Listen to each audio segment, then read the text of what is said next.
She's passionate about telling stories of amazing women who are rocking the world and empowering women to live, love, and thrive. Here's your host, Katherine Gray. Hi, welcome to Live, Love, Thrive Women's Empowerment Hour, brought to you, of course, by 360 Karma. And we hope that you are following us on Facebook and then also on, of course, Twitter and Instagram at My360 Karma. You know, one thing I love about this job, every week I get to interview the most amazing women, and today is no different.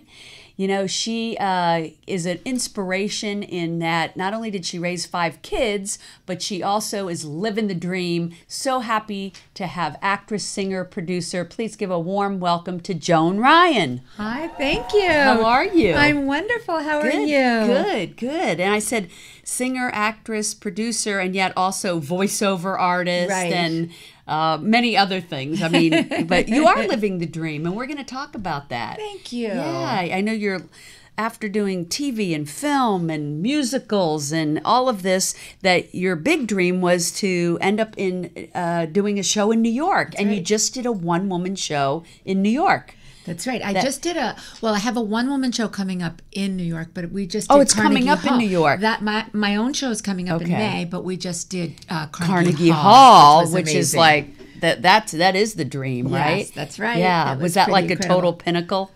Absolutely, Yeah. 100%. It was the highlight, one of the major highlights of my entire career. It Wow. was as thrilling as you could imagine, Yeah. singing at Carnegie Hall. You know, a lot of people are out there, they're wanting to be in the industry, or they look up to you, you know, having been on film and television, musicals, all of these things that you love, and successfully raising 5 kids. 3. I wanted 5, but I only had 3. Oh, 3. But didn't you marry and have more? I had one, my husband had one. Oh, and then you we had one. together. 3. And I was saying, 5 sounds pretty good, though. maybe I'm seeing into your future. I gotta go now. All right, well, 3, I'm still impressed. And also, too, what was I going to say? So your road to getting here. So you were telling me your dad actually retired at 40 and started being a producer. Yeah. I mean, how many people start at 40? And so that I could see how that would inspire you to always be like, there's no age limit on what you want to do. And right. so that's why you're just rocking it right now. You know, like there is, at any age, we can be living the dream and making everything come true that we have always wanted to. But yet, you've actually been working and doing all this the entire time. Like, That's right. I just did it. I just didn't do it in New York, but I did it all over the West Coast. I did work in New York, but not for extended periods of time. Right. And now, not only do you have a show coming up in New York, but you also have one coming up in Vegas. That's right. I'm very excited about that. Yeah. It's called Brava Broadway. Yeah. And it's the world premiere in Las Vegas on February 20th. Exciting. And where's that going to be at? It's going to be at a theater called the Starbright. Oh, my gosh. At first, and then it will tour. The producer, director, choreography, their company is called Chapquist, and they do incredible shows, so I'm so excited to be on the roster. Oh, so you're going to take that on the road? Yeah. Oh, fun. Yes. Fun. So excited. And then, and will one of those places be New York? It will be that same show. Yeah. Oh, wow. So we'll take, we're hoping to take it everywhere. Yeah. So yeah. We'll see. But it's a great show because I get to celebrate all the great ladies of the musical theater. So oh, wow. It's not just me, it's everybody else's music and their songs. Oh, wow. Like who are some of them? Oh, it's everybody from Ethel Merman to Bernadette Peters to I love Patti that. LuPone to, I mean, it's just all the great songs I want to of the see that musical show. theater. Yeah, I'd love that. I want to see that when it's in North Dakota. No, I'm just kidding. So, nothing wrong with North Dakota. So, how did you get on this path? So, from a young age, you always wanted to sing and act? And from the time I was little, from the time I was 4 years old, I was singing and dancing for anyone who would listen. Yeah. And my you brother weren't born played the piano. here. No, I was born were in Philly. In Philly and grew up in Miami, right? Yeah. And then when we moved here when I was 13. So I've been a California girl, but my sensibility is definitely the East Coast. Right. Me too. Yeah. And so when you moved here, though, did that kind of spark your interest in Hollywood and acting and singing, or just it just was always there. Just always in it you, just yeah. was always in my bones. But you came to the right place, LA, yeah. But originally, you were telling me at 13 that you moved to Orange County. Yeah, that was rough. And you were like the only Jewish people in the neighborhood. The only Jewish family anywhere close to anywhere in Orange County. Wow. I mean, it was culture shock for us. Yeah. Coming from Miami Beach, Yeah. Because they were all in Hollywood, I guess. But yeah, exactly. Yeah. So you were in Orange County, and you got pulled out into this area that you were the only one, and so that was challenging, obviously. Well, it wouldn't have mattered if there wasn't. So there was a lot of anti-Semitism. Wow. So my brother and I were sort of left to fend. Yeah. But we made friends, and it was fine. And now there's a thriving Jewish community there. Isn't that wonderful? Thriving, and now we're, Didn't your family help build the first temple there, right? Yeah. How beautiful. Yeah, that was wonderful. Yeah. So maybe that helped change it. My father said, if you build it, they will come. Right? And yeah. Oh my gosh. And so, my growing up, really spending a lot of time in Miami, New York, and LA, I hadn't ever witnessed really any anti-Semitism toward my Jewish friends. And I am just so surprised at what's going on right now. It's horrifying. Yeah, it's horrifying. For everybody, not just for Jews, but for everyone. For everyone. And it's so hard for me to believe that when you moved here, not all that long ago, this is in our lifetime, that's right, that there was anti-Semitism there. So I'm very surprised, but I am glad to see that Orange County just went blue, so there is hope. My mom tells a story that when we moved, the first thing she wanted to do was put me in an acting class. And so she signed me up for an acting class. I was the first person on the list. Yeah. And a couple days later, my mom got a phone call that the class was full. And my mom said, how can it be full? I just signed her up. There were no other names on the list. And then they said, well, you're Jewish. We really can't. In that day and age, you would think that it was done, but obviously God, it's I'm not horrified. Wow. Yeah. That is just crazy, isn't it? I don't understand people. I just love all people. Where it is now is worse than ever. So it is. It's a sad thing. But maybe just us always reaching higher and loving all people and going out and doing what we love. And like you were saying, I love this, that your Carnegie Hall show, you decided to make it for something for the greater good. And how that really always, it always just is such a wonderful feeling to not only do what you love, but to make it count. That's right. And so you made it a fundraiser for Shane's Inspiration, which our friends Catherine Curry and Scott, they started that 20 years ago to create these playgrounds for handicapped children.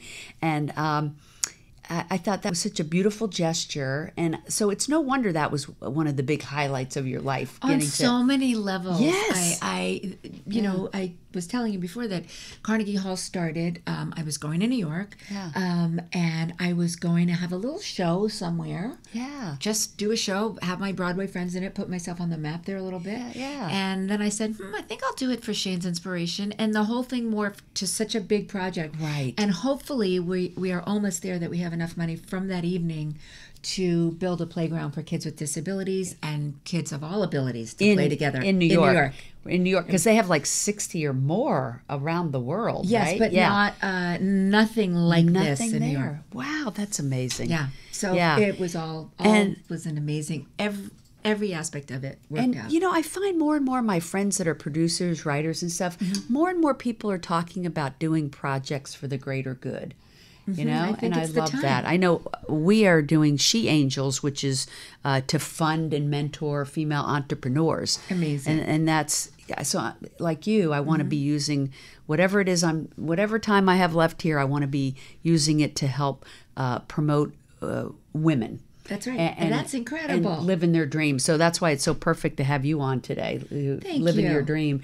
And then while you were raising your kids, you were telling me you were a prolific voiceover artist. Right. And how wonderful that you could do that, because it was your way of staying in the business. And you've done voiceovers for so many television programs, right?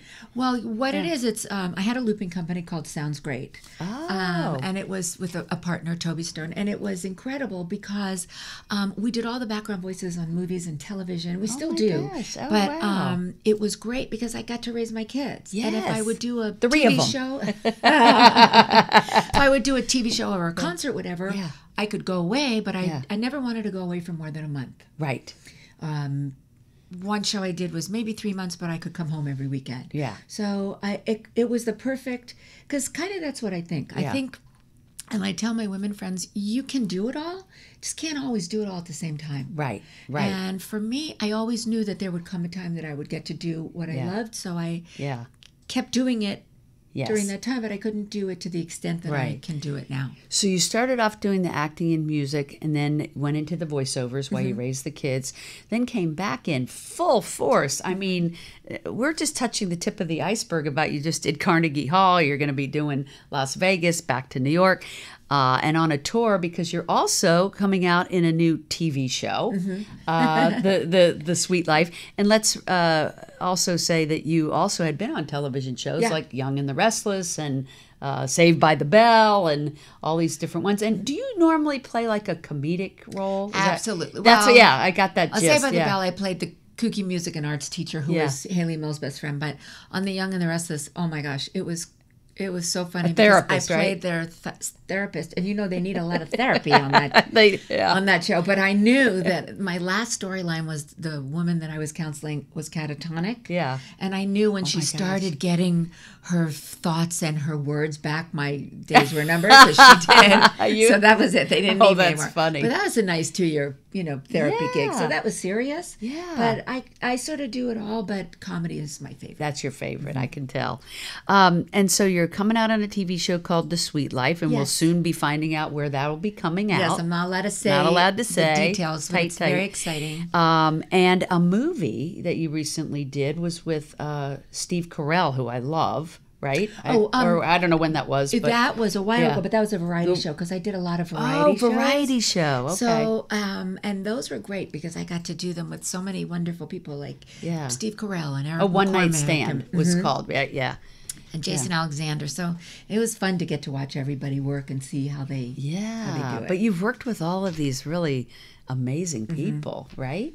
And that I could all do, from my, and you never know where it's going to come either. Right, because right. those came because my kids were at the same school. Right. So they Yes. were all at the same school, and then we would do these massive shows. Yes. And I got to work with all these great people that, Right. one thing leads to another, Yes. right? Yeah, always. If you, Yeah. I know that happens with the show. I meet one course. amazing woman and she knows 5 others and there we go. That's right. Yeah. one amazing woman. Thank you. Thank you. So you also have done many musicals, like Which are really my favorite thing That's your of favorite? all to do. Yeah. Anything I ever do, that's my really? love. Oh my gosh! And I That's know why you've I'm been in New York, 'cause I little wanna get a little show. house of little Little Shop of Horrors. Little Shop of Horrors, right? And Footloose, and a lot of them. And then one that you said really put you on the map here was in L.A. Anyway. Right, was that called Ruthless. You have a good memory. Yeah, pretty good. I Yeah. still have you with 5 kids, but that's okay. Well, just don't put that visualizing into the universe. 3's enough. So tell me about this musical, Ruthless. Like, That was a when wonderful show. Yeah. That was my oldest was really young. yeah. And so at the time it was actually a really exciting time because I had Ruthless at night and I was on Young and the Restless during the day. Oh my gosh, And you I were was busy. running 5 voiceover series. Wow. So I just dragged my daughter Callie Yeah. with me. I always knew everywhere. you were lazy.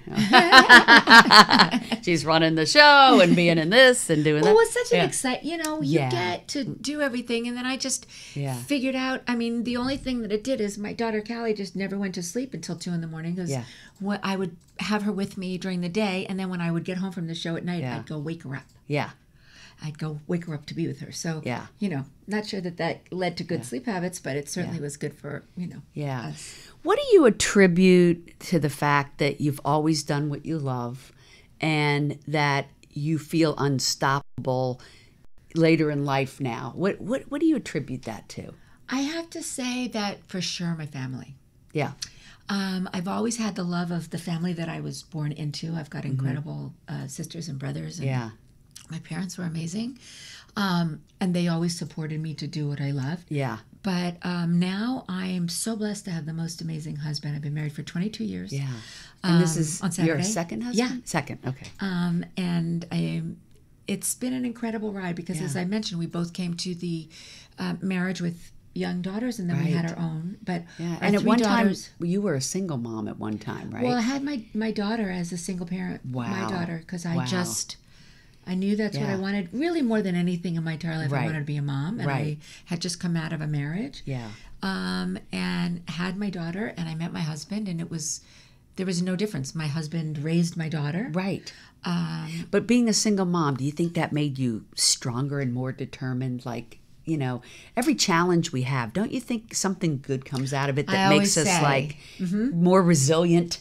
My dad always used to say, "From bad comes good," and yes, I like that he said that. But I knew that what I needed for my, everybody needs something different, and for me, I needed a solid family. I needed to be in relationship with an amazing guy. I think everybody needs that, a solid foundation. I do too. Finding that right partner, I'm fortunate enough to have as well, that's cheering you on and you're cheering them on. That's right. And I think everybody needs that in their court. That's right. That person to bounce things off, good or bad, right? Yes, 100%. Yeah. And it's kind of sweet that, my family knows that they came first and they come first. So they know what I turned down to not leave them. Right. So you do all these amazing things, but you turn down things to Broadway put them shows. first. I didn't want to leave them. And it wasn't, not from a victim place, not from I didn't want, I was so happy being with my family. Yeah. So when it came time to go to New York, the funny thing is, just coincidentally, both of my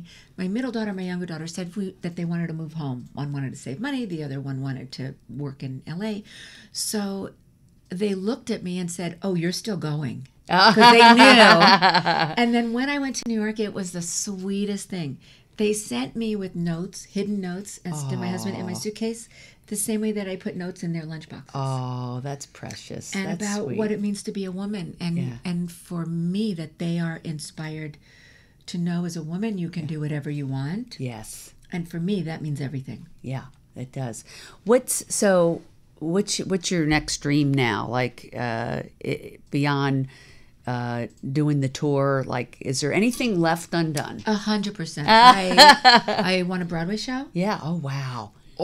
And I'd like to do another TV show, but right now my goal is really to get a show. Right. And I'd like to have a show that I'd love to be working here again in LA. I'd like another show here in LA. I saw that you were voted best cabaret singer. And, that is one thing I miss about New York. And it's the first thing I do. When I go back to New York, I'm at Don't Tell Mamas. Of course you are. And which one starts with a D? The other one in the Duplex. I mean, last time we were there for like 3 hours, and it seemed like 5 minutes. I just love that. Yeah. I miss that in LA. I wish they had more of That's that. right. I think you should open a cabaret. They tried to do Don't Tell Mamas here, and it didn't They really did, work. but I think it was the layout. Yeah, I do too. It needs to be like intimate. Yes. But I wish you would open a cabaret here. You know who has amazing? The Federal has Sterling's and Vitello's. They both are great. Vitello's rooms. is a great place. You were there. Yes, I saw your show there. Yeah. It is a great space.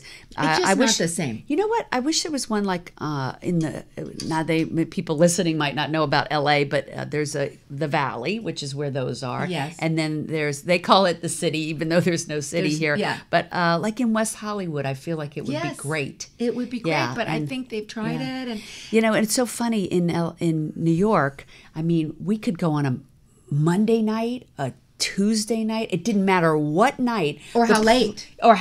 The place is jamming and so much fun, and all the people from Broadway come and sing. And I do miss that from New York, and I wish they had that here in LA. So I have to say that's one of the things I love so much, because I can go sing somewhere and then go see somebody's show and then come back and sing again, and then we go out for dinner. And it's a very it's really, I guess it's a New York experience. It is unique to New York. Yeah. And LA has its own charm in a different way.